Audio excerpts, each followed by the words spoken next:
Josune, Lua eta Ibon zaudete momentu honetan hemen, biak bat egoitzan gaude, zertan aritzen zarete hemen? Biak bat irabazi asmorik gabeko elkarte bat gara, eta gure lana animali laguntako esku hartzeetan datza. Eta hemen egiten duguna da batez ere, animaliekin terapia, hezkuntza eta aisialdiak. Hemen txakurrak ikusten ditut. Txakurrekin bakarrik aritzen zarete? Txakurrekin batez ere. Egia da katuekin ere egin izan dugula, eta orain bai dugula kobaia edo kuia batzuk ere bai, eta dordoka. Momentuan eta pertsonen arabera batzuk parte hartzen dute saioetan, baina batez ere txakurra dira protagonistak. Eta zer da beraiek egiten dutena? Bakoitzak oso ezberdina izanen da, zakur batekin lan egitea, katu batekin, ez?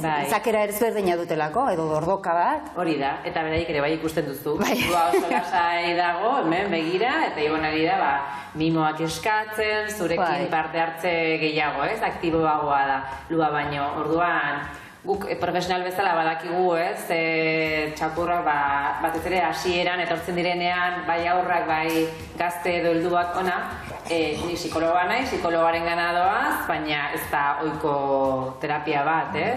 Beraiek daude, eta askotan, hemen beraiek daudelako pertsonari errazago egiten zaio gure gana etortzea.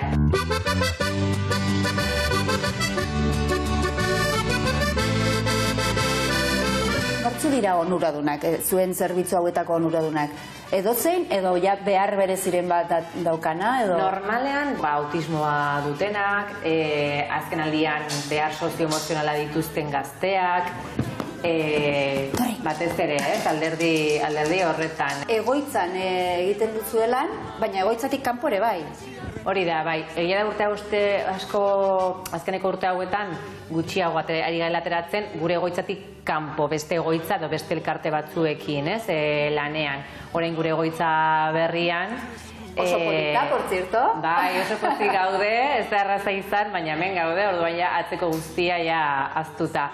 Eta orain hemen gaudela gainera Altsasun eta herrian bertan, natura hor bertan dugula, azken aldean ere ikusten genuen ere bai, natura izan dezakela protagonismoa ere bai, ez bakarrik paseoan ateratzen garenean saioak kalean egiten, baizik eta beste zentzu zabalago batean, eta beste proiektu zehatzago batzuekin ere bai, ez baratza terapeutikoa, naturan eztea, hezkuntza askotan ari gara asko izten, espazio eta eserita, eta gu ikusten dugu naturak eman dezakela beste ikuspuntu bat, eta ikasketarako oso espazio bikaina izan daitekeela. Zuek bilatzen duzue pertsonaren ongizatea, baina beti esaten duzue animalien ongizatea bermatzea dela helburuare bai.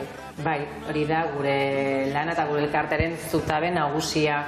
Eta horrein naturarekin gauza bera, natura eta horren ongizatea eta zaintze hori, animaliak, natura eta pertsonak. Hori da horrein gure elkartearen funtsa, bai.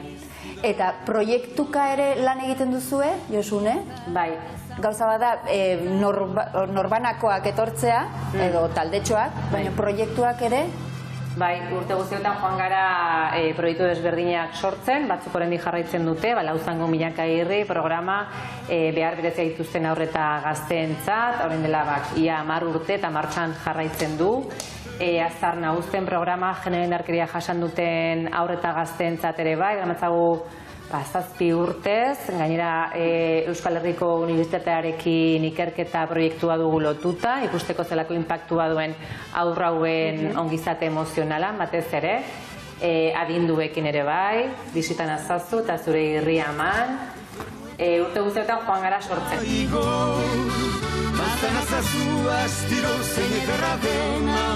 Josune, zuek bizipozan zaudete?